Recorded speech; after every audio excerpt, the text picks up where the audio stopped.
وہ ہے نا وذکر فإن الذکریٰ تنفع المؤمنین، اور نصیحت کرو کہ مومن کو نصیحت نفع بخش ہے،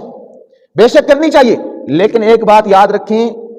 اس امت مسلمہ کو اس طرف توجہ زیادہ دینی ہوگی کہ رمضان المبارک کے فرض روزے ہم نہیں رکھ رہے، ہم نفل روزے تو کجا رکھیں گے؟ تو کوشش پہلے یہ ہونی چاہیے، سرکار نے اس کا الگ سے اختیار دے دیا کہ چاہو تو حرمت والے مہینوں میں 3 روزے رکھو یا 1 روزہ رکھ کے پھر 1 چھوڑ دو،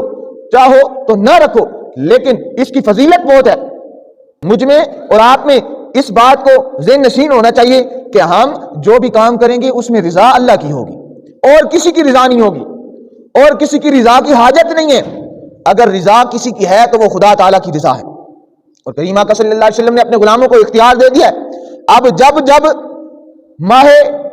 حرام تشریف لے کے آئیں گے، رجب المرجب، ذوالقعدۃ الحرام، ذوالحجۃ الحرام، یہ مہینے جب تشریف لے کے آئیں گے تو ان میں اللہ تبارک و تعالیٰ کی بارگاہ میں گریہ وزاری زیادہ کرنی ہے، گناہوں سے زیادہ بچنا ہے، اور روزے رکھنے ہیں۔ عزیز دوستو،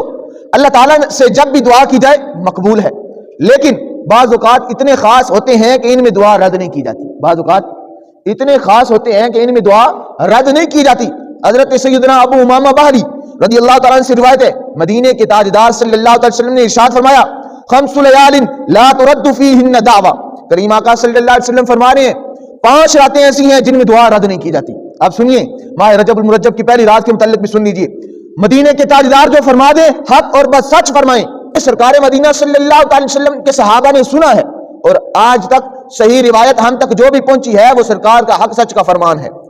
مدینے کے تاجدار صلی اللہ علیہ وسلم فرماتے ہیں 5 راتیں ایسی ہیں جن میں دعا رد نہیں کی جاتی، دعا خالی نہیں لٹایا جاتا دعا کرنے والے کو۔ مدینے کے تاجدار نے فرمایا رجب کی پہلی رات، رجب کی پہلی رات میں دعا رد نہیں کی جاتی، دعا نہیں لٹائی جاتی۔ کریم آقا صلی اللہ علیہ وسلم نے فرمایا شعبان المعظم کی 15ویں رات کو اللہ تبارک و تعالیٰ دعا کرنے والے کو، دعا مانگنے والے کو خالی نہیں لٹاتا۔ مدینے کے تاجدار صلی اللہ علیہ وسلم نے ارشاد فرمایا جو رات گزری ہے اس کو شب جمعہ کہتے ہیں، جمعرات اور جمعہ کی درمیانی شب۔ مدینے کے تاجدار صلی اللہ علیہ وسلم نے ارشاد فرمایا شب جمعہ کو بھی دعا رد نہیں کی جاتی۔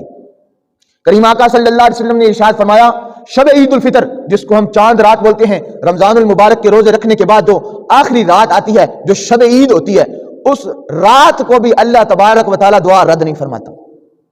اور کریم آقا صلی اللہ علیہ وسلم نے ارشاد فرمایا کہ جو شب عید الاضحیٰ یعنی 10 ذی الحجۃ الحرام کی شب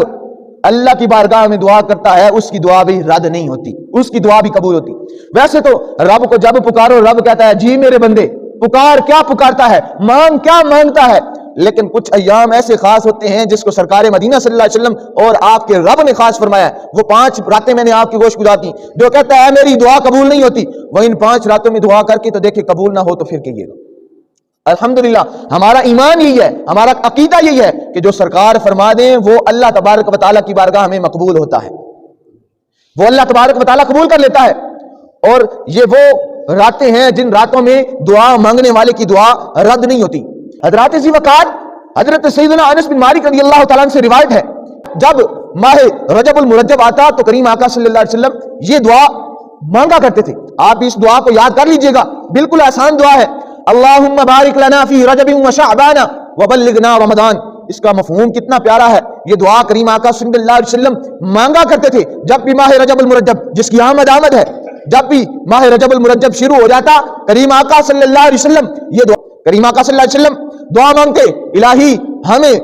رجب و شعبان میں برکت عطا فرما، الہی ہمیں رجب و شعبان میں برکت عطا فرما۔ اور کریم آقا صلی اللہ علیہ وسلم رب کی بارگاہ میں دعا کرتے اور کہتے اے اللہ عز و جل ہمیں رمضان المبارک تک پہنچا۔ رجب اور شعبان یہ رمضان المبارک سے 2 پہلے مہینے، یا اللہ ان میں ہمیں برکت عطا فرما، مولا تعالیٰ ان میں برکت عطا فرما، اور رمضان المبارک تک ہمیں صحت و عافیت کے ساتھ پہنچا۔ لہذا ہمیں بھی چاہیے کہ جب رجب المرجب کا مبارک مہینہ شروع ہو تو اللہ تعالیٰ کی بارگاہ میں اسی طرح دعا گو ہوں جس طرح 2 جہاں کے سرور تاجدار مدینہ صلی اللہ علیہ وسلم رب کی بارگاہ میں دعا کیا کرتے تھے، اور اس کی برکات حاصل کریں۔ اور یقیناً جو قول جو فعل جو دعا سرکار نے کی وہ مقبول ہی مقبول ہے۔